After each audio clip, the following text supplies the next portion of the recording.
Hello everyone, welcome back to the Lord of the Rings Online, the SLOTRO 2 edition. This is Gnomadan here. Say hello to everyone, Gnomadan. Ha! Good boy. When last we were left off, we were a company bingo here. We had gotten to Budgeford. Just down here, we were watching the little adventure going on here between Wildebald Took and one of the watchers over here, one of the bounders.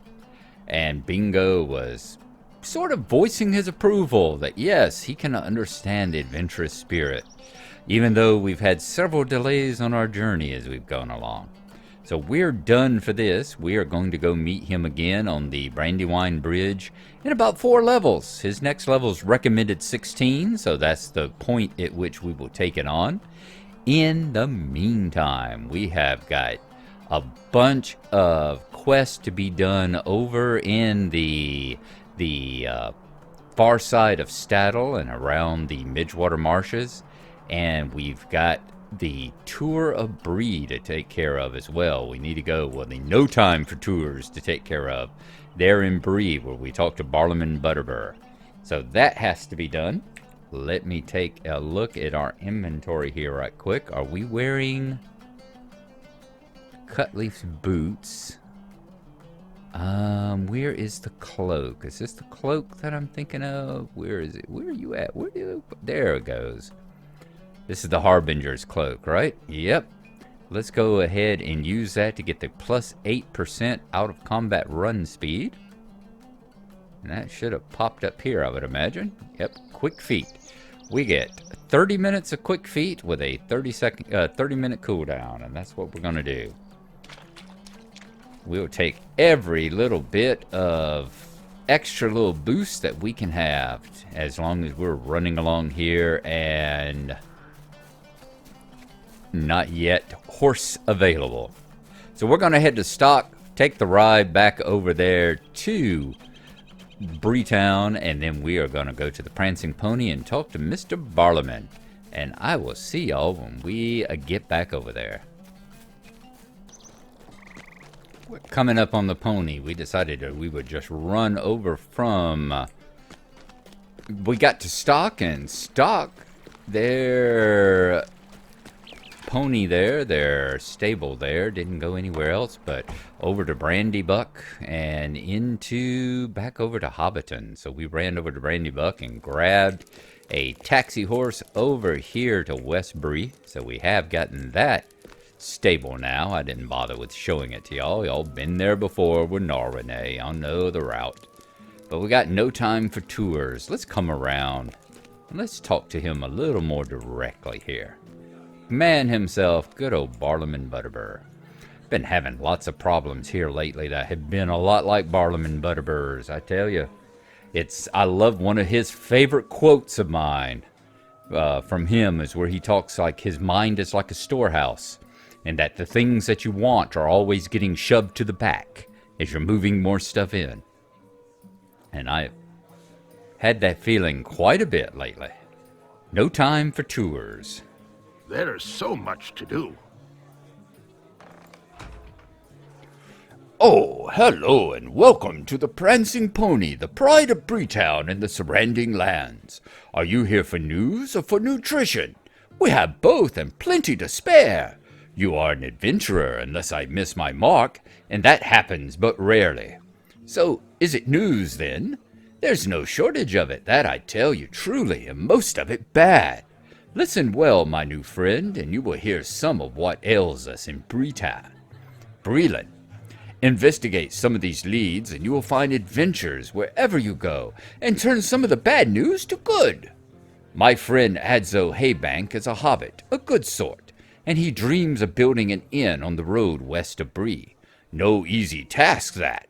Take it from one who knows. But I wish him well, and have done what I can. And if you will see to him and lend him some assistance, I will have done more. He has a camp on the road west of Breetown, on the way to Buckland. Ah, Buckland, that reminds me, don't you know it? There's trouble afoot there as well. You know that Breetown is home to both hobbits and men, of course. Well, Buckland is home to hobbits only, but I would count them as neighbors as well, of course. It seems they've had some trouble with going-ons in the old forest. If you speak with Kellandine Brandybuck, a sweet-lunged lass that lives away in Buckland, you are certain to hear about that forest trouble. Everyone has their hands full, whether they be tall or small. Oh, did I ask you to speak with old Grimbriar yet? There's hustle and bustle aplenty, and one thing drives out another, even if you are uncommonly sharp, like yours truly. Grimbriar is the chief watcher, and he maintains a post on the road north of Breetown. I understand he has had some trouble with brigands of late. Go see him and help him with the outlaws, and you'd be doing Breland a service. That should be enough for starters, my friend. Now, if you'll excuse me, I should see to the needs of the host. Food and drink bring song and compliments, and both bring further custom. So we've got talk to Adzo Haybank at his camp on the road west of Breetown. Talk to Chief Watcher Grimbriar at his cottage by the road north of Breetown. And talk to Kellandine Brandybuck in Buckland west of Breetown. Indeed, and I didn't realize that was actually a yellow quest there. Not getting good colors, stolen pipeweed and dangerous boars. I guess the one that we had that was either green or blue or something was the one where we just came in and actually talked to the Watcher, wasn't it? Talked to old Watcher Greenbrier where he stands there in the market square. Is I believe how that one came about. So, let's take a look now at what quests we do have. Let's get them appropriately in our thing here. The prologue is a level 14, so we're going to hold off on it for a bit.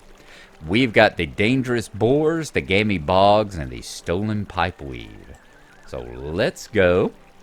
We are going to head back towards Staddle, and then through Staddle and on over into the fields to the east. So I think we're going to go see Gammy Boggs first. We'll go take a look at her, see what she has to say to us. I'll bet it involves a couple of hobbits. I think it probably involves a couple of kind of lovelorn hobbits, if I remember right. We shall see. We shall see. While we were heading out here toward the exit gate, up from the market square there, we came across Mr. Brunner Stoutthrush. Will you let me speak my piece? And he's got a nice blue quest for us here. Family Treasures, level 9. Ah, what troubled times we live in. Brigands have been raiding people's homes in Archet, Staddle, and Coombe. Deplorable. Some of the poor folk made their way here to Bree and told me their sad tales. Now, I'd like nothing more than to help them, but I'm just not made for adventures. Why don't you track down these villains and bring the stolen family heirlooms to me? Then I can return them to the rightful owners, the poor wretches. Just think of the looks on their faces. I hear there are brigands encamped in the Yellow Tree ruins south of Staddle, but it may be there's some others in the Chetwood who are also carrying stolen goods. So we have got 5 family heirlooms to collect. Certainly, we'll take that on. Indeed. Another thing I need to do is just wander around the town and see where exactly all of those quests happen to take place. What level they are. Now that we've left old Coombe down there behind, down the hill. And yes, someone reminded me, and I do remember there's one up here. Just had not gotten to it yet, just like we haven't done the wall in Bree or the altar out there in the Midgewater Marsh, or I think there's the statue down in the fort, and I think there's another one, like a post or something up there on the northern part of the Midgewater Marshes. But in the Bear Ruins here, there's one of those ruins of the Gnarlo as well that we need to come in here and take a look at. And here in the crumbled court, the ancient inscription. There it is. Oh, Brown Bear, you're gonna make me kill you. You're gonna move off for me. You don't look like you are. Okay, let's throw down a trap. Let's see if... There, okay. I don't want to have to take them out unless I absolutely have to, but they do get aggro on you, you know. Ancient inscription. This inscription appears to have been recarved recently. It is legible, but written in an ancient dialect of the Anorian tongue you are familiar with. It seems to be some kind of oath from what you can understand. See, we got 5 of them there. 1, 2, 3, 4, 5. We'll go ahead and examine it. You have discovered an ancient Gnarlo inscription upon a pedestal in these ruins. They're threatening to attack. I'd rather just not fight them. I got nothing against the bears here. Now, let's go ahead right quick and let's pull up that deed. Clash Race Epic, Area Door, Ruins, History of the Gnarlo. Have we found another one of them already? The Ancient Cairn. That's right, there was one of them over there in Archet. Over there just to that fort. Let's see, where was it? When we were in Archet here, there's one over here in the Blackwold Roost, isn't there? The Ancient Cairn. Cairn is over there.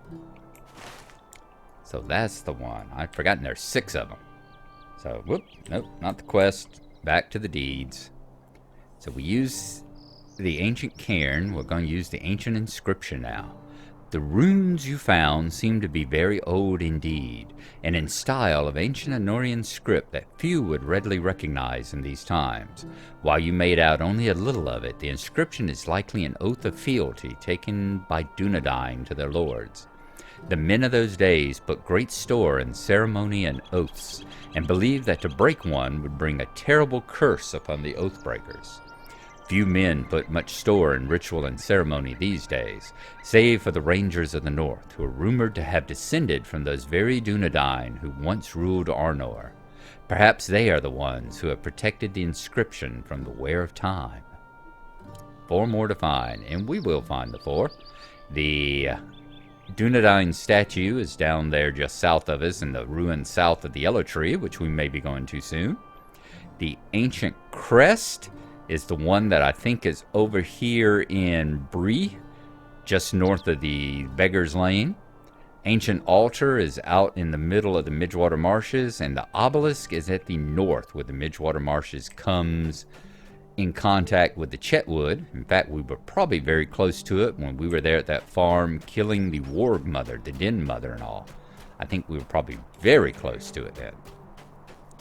Okay, so we have got family treasures to collect. We have the stolen pipeweed, and I am going to wait till nighttime and do that one appropriately. We had the rampaging bristle hides. I think I'm going to try and go and collect the stolen family heirlooms. Let's circle around the little Staddlemere. We've seen the, I think, big Staddlemere up there is the one that I believe the waterfall falls into.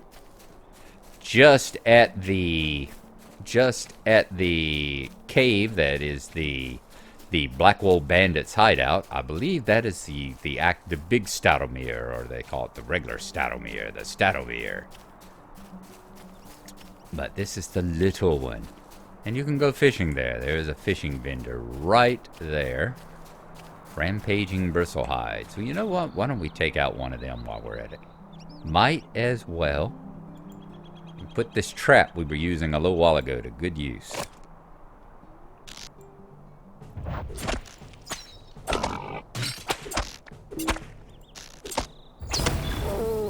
There we are. 1 of 10 down. We'll grab any that come along in our way, or... Okay. So it's good to see they just threaten us as well. We won't worry about them right now. Good collection of levels that they come in. So we don't have to worry too much. If we get bored of hunting blues, we can hunt the white ones. Now, here are the old ruins. There's the yellow tree right over there. And the guy was saying there were bandits here in the ruins south of the tree. We shouldn't have to go in too deep. Yep, there we go. Wold lookout. Does he count? Brigand Slayer, family treasures. He does indeed. Let's go ahead and take him out as well. Our trap just reset.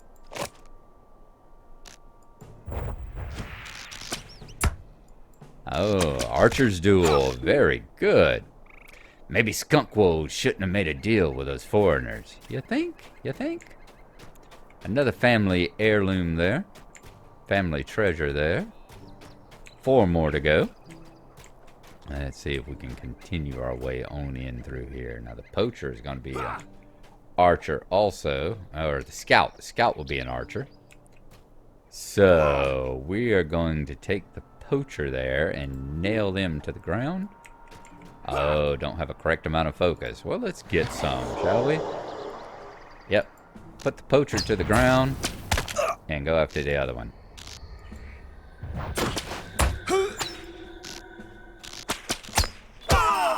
Doesn't last long. It's okay. We'll chop them with our axe if we have to also. Down he goes. More heirlooms. Only got 1 so far. So see, not all of them drop. We can grab that statue while we're down here too. What we got? We got a poacher and a poacher. We got another set trap. I'm on right. See if we can pin that one. Get after the other one. Get him in our trap so that he can't take us on in the meantime.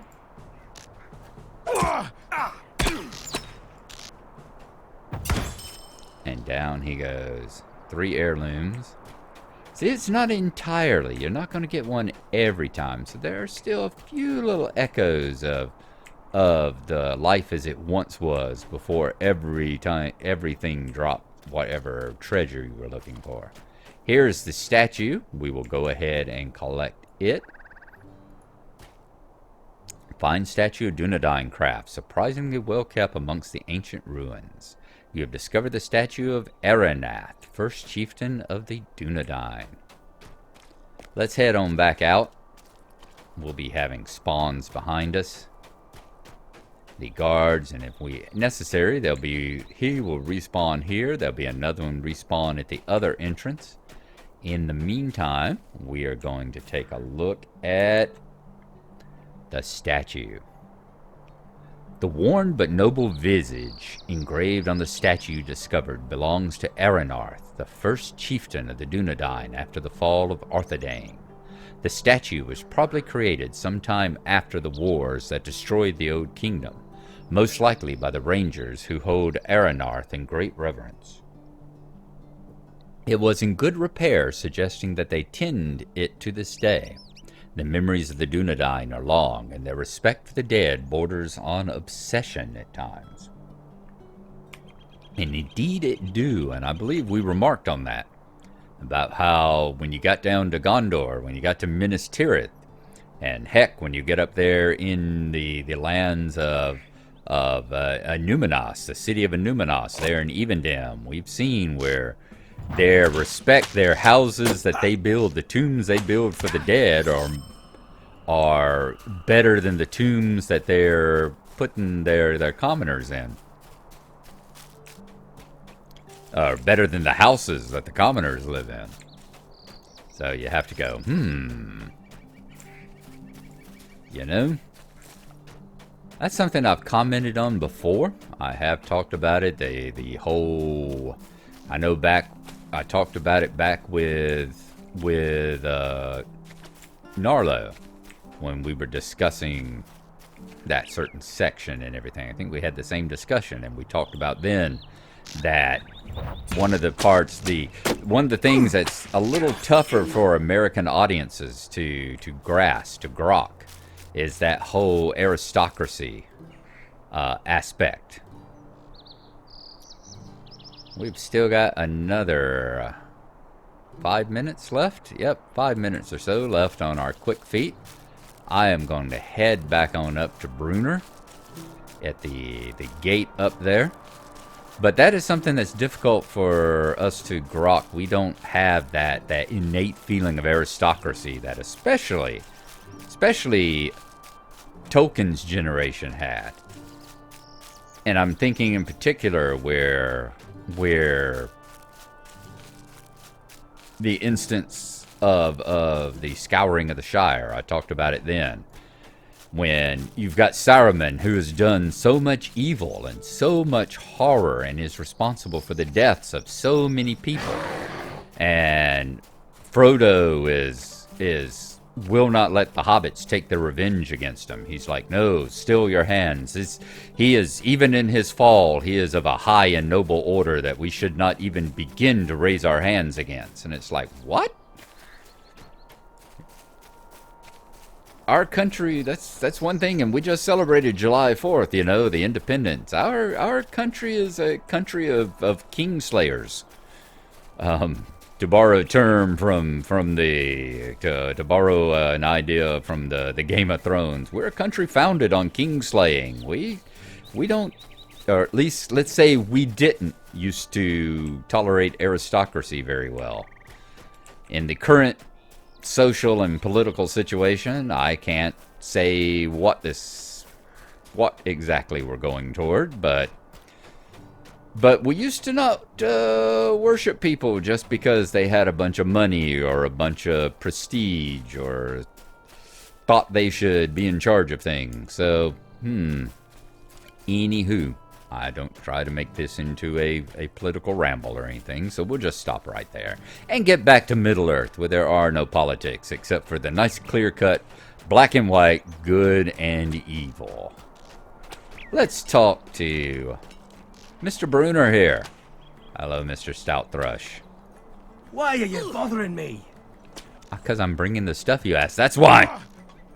Ah, you found them. That was a kind deed. Now let's just hope that I can find the poor people from whom these treasured things were stolen. Heirlooms. A precious and valuable family heirloom. Indeed. Finish now. I'll not be ignored. Ooh. So he continues on, pipeweed delivery. There's a pair of fine gentlemen, Mr. Larkspur and Mr. Hawkling, that have taken up residence at Adzo Haybank's camp along the Great East Road north of the Old Forest. Yes, sir, fine gentlemen indeed, hunters of game, great and small. Last time they were through here, Mr. Hawkling asked me to procure them a bit of pipeweed. If you be so kind, deliver this cask to them with all due haste. I'm sure Mr. Hawkling would tip you if you're quick about it. Bring the pipeweed to Roger Hawkling. All right, we can do that too. We will take that on next time. But for now, that is going to be the end of our episode and the end of our mission here. Thank y'all for coming along. I do appreciate it. Gnomadan, he thanks you too. Hope y'all have enjoyed it. And we will continue on into these little quests here. And see, as long as we're getting blue and green ones, we will hold off on the white and yellow ones there. So we'll see how things go along. It was a little unexpected that I was able to get up another one this morning. I had a little time to kill, nothing to do right at this moment. So I decided, hey, let's go jump on Gnomadan again and knock out another one. As I said, I'm working the next couple of days, so I will see y'all in about 3 days or so. So we'll see you then. Have a good one, and bye-bye.